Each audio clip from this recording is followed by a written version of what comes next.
शाम को 4 बजे से लेकर 7 बजे के बीच में शंकर और पार्वती के भ्रमण का समय रहता है। मेरे देवाधिदेव महादेव और माता पार्वती के भ्रमण का समय, भगवान शंकर पार्वती घूमने को निकल गए।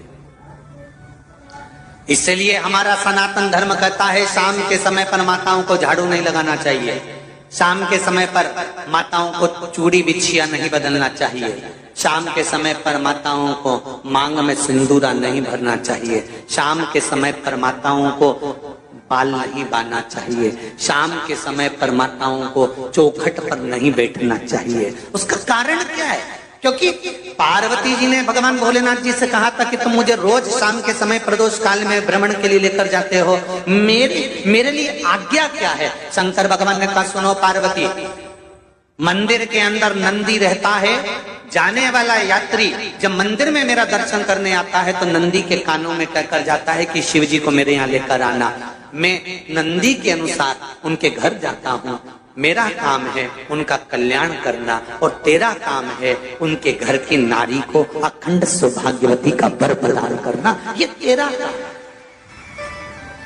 तब पार्वती माता ने कहा अखंड सौभाग्यवती होने का वर मैं तो दे दूंगी, पर उस समय पर माताएं चूड़ी बदल रही होगी, हाथ से चूड़ी निकाल रही होगी तो मैं वर कैसे दे सकती हूँ? मांग भर रही होगी तो मैं वर कैसे दे सकती हूँ? उस समय पर चूड़ी बिछिया बदला जा रहा होगा तो मैं वर कैसे दे सकती हूँ? उस समय पर झाड़ू लग रही होगी तो मैं लक्ष्मी को वहां कैसे भेज सकती हूँ? आप बताओ। तो शंकर भगवान ने कहा प्रदोष का समय एक ऐसा समय होता है, शाम का समय ऐसा होता है जिस समय पर केवल शंकर और पार्वती की आराधना का समय होता है।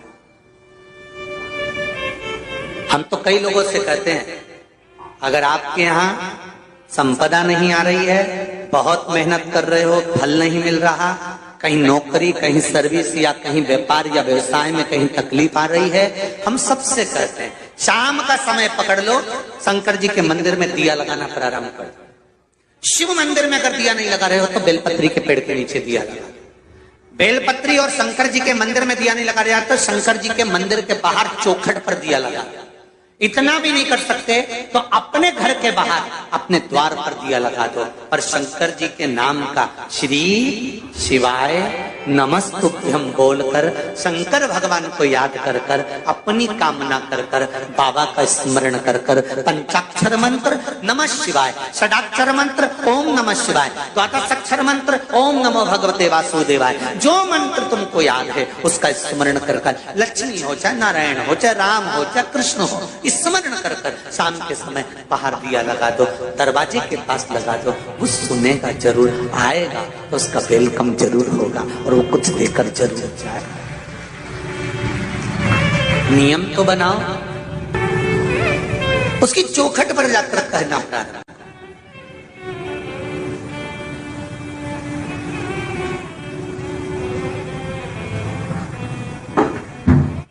बृहस्पति महाराज ने कहा कि शाम का समय जो प्रदोष का समय होता है उस समय पर इंद्रदेव तुम शंकर जी की आराधना करो। शिव आराधना से शंकर जी जो मार्ग प्रशस्त करेंगे, शिव आराधना से जो शंकर जी कहेंगे वो तुम करना। ठीक है, आराधना करी बाबा भोलेनाथ जी।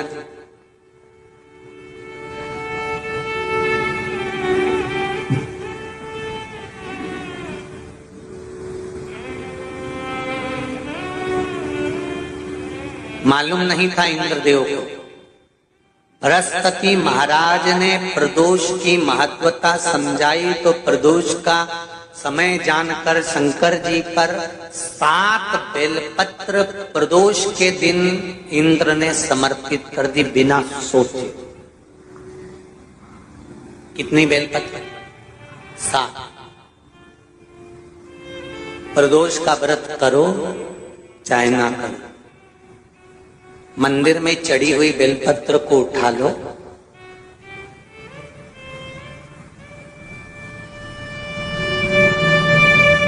बेलपत्र का ब्रह्म कमल बना लो,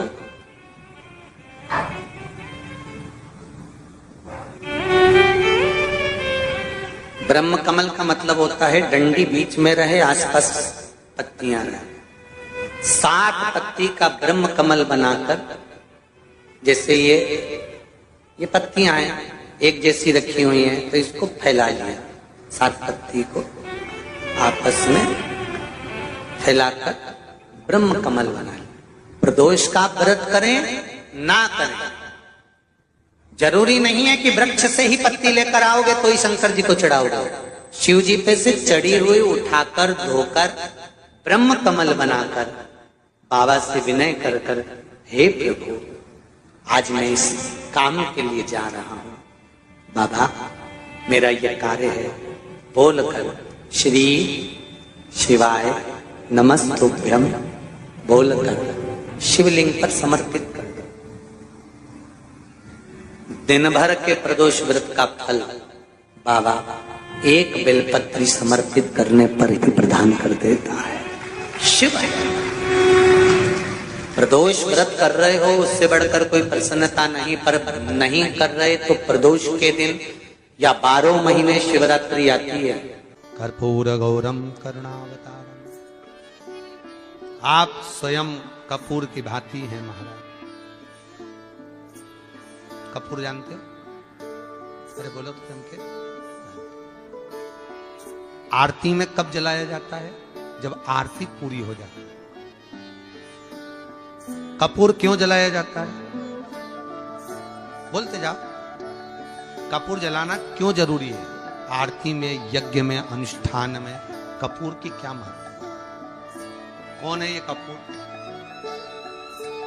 कपूर शंकर भगवान को कहा कर्पूर गौरम करुणावतारम। आप कपूर की तरह श्वेत है, पर कपूर की तरह आप हैं, क्योंकि कपूर है क्या?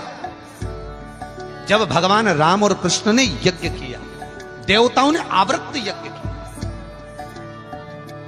भगवान विष्णु जिस यज्ञ को करे,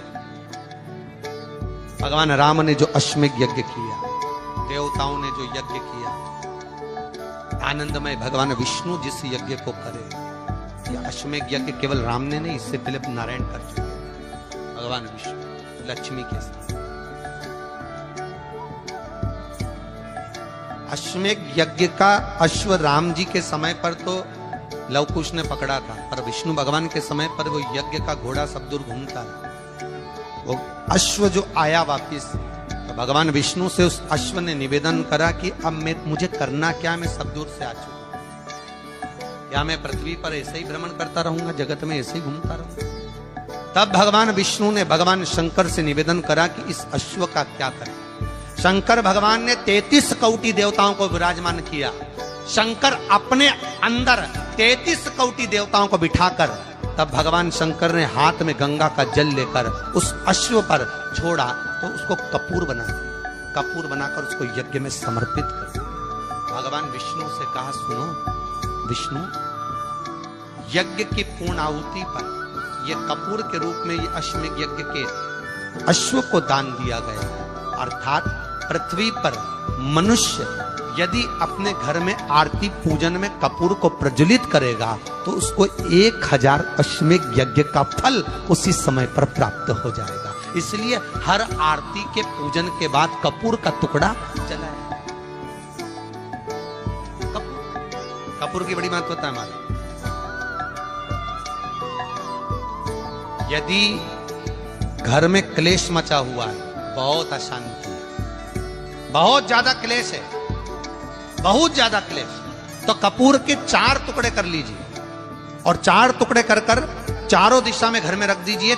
कितना भी झगड़ा चल रहा होगा, कितना भी क्लेश मचा होगा, शांति हो जाएगी, अपने आप शांति हो जाएगी। 5 या 7 मिनट के बस कपूर के टुकड़े को 4 दिशा में रख। शिव का स्वरूप है, अश्वमेध यज्ञ का फल प्रदान कर देना। कोई फैक्ट्री नहीं चल रही हो, कोई व्यापार नहीं चल रहा हो, तो एक कांच की प्याली में कपूर के 7 टुकड़े, फिटकरी के 2 टुकड़े और खड़े नमक का 1 टुकड़ा केवल उस प्याली में रख दीजिए। 15 दिन तक रखे रहने दो उसको, आपको खुद मालूम पड़ जाएगा कि व्यापार कैसे चल रहा है। आनंद की अनुभव होने लगे, अपने आप व्यापार दौड़े, अपने आप आपका व्यापार